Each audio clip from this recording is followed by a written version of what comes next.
Today we're talking about what raw feeding tools you'll need when you're entering the raw feeding world. At this point, it may be a bit hectic and overwhelming looking at what you may need for raw feeding, but hopefully this list simplifies everything and gives you the information and confidence you need to go on. We'll be covering the essential tools needed for processing meals, cleanup, and overall efficiency much smoother. Number one, and probably the most obvious of all, a knife. There's not so much detail that needs to be brought into the specific tool other than that a sharp knife is a good knife. There are many different types and styles of knives. There's an article that will be linked below that goes into further detail, but use any knife that you're already comfortable with. Make sure it's sharp. Next up is a scale. These are used to precisely and accurately measure out serving sizes so we know how much of what we are feeding. This is a digital scale and can be found commonly anywhere nowadays, and most of them are in empirical and metric system for wherever you are or whatever system you prefer. Next up is shears.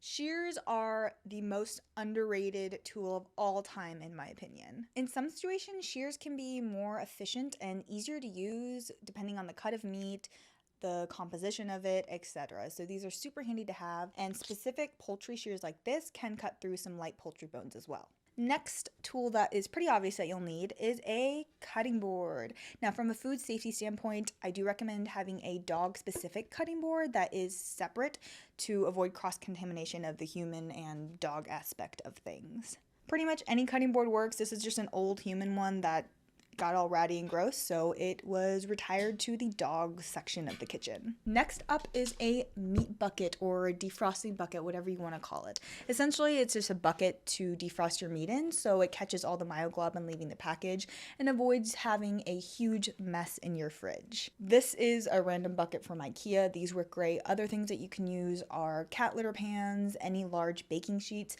basically any vessel to catch the excess myoglobin works. Another handy tool to have is an apron. If you're worried about myoglobin or from a food safety standpoint, or you don't want to get your cute outfit dirty, aprons are really handy to have. Next up are storage containers.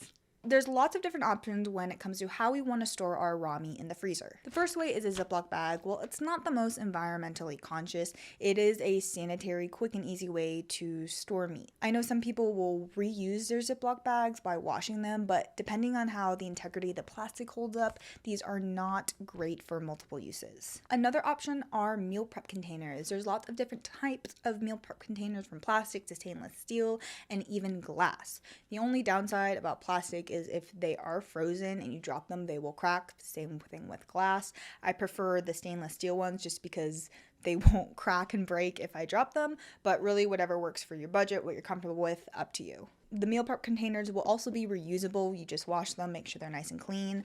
There are also reusable Ziploc bags. I've tried these a couple times.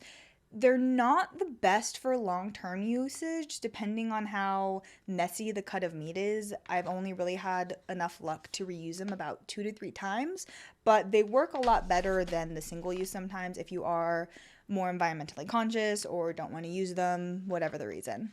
And then we have some gloves. These are just nitrile gloves. I personally don't use them anymore. When I first started out, I did use them as I got used to handling raw meat on a more frequent basis. From a food safety standpoint, you can feel free to use gloves. If you have any sensory issues or uncomfortable touching raw meat with your bare hands, gloves are here to save the day. Since raw feeding does require frequent sanitation, you need some sort of cleaning solution. I rotate between wipes. Clorox wipe works. I've made DIY cleaner. I've used just normal store-bought cleaner. Really anything that will sanitize the prep surface after you're done, because food safety is number one utmost priority when raw feeding. And lastly is freezer space. Now, obviously, you're going to need freezer space to store this raw meat long term. Most of the time, DIY raw feeders will purchase a whole separate freezer that is dog specific just to store raw meat for the dogs. But depending on several factors like how much your dog eats, the size of your dog, the space you have to house another freezer, you may not want to buy a whole nother freezer for your dogs.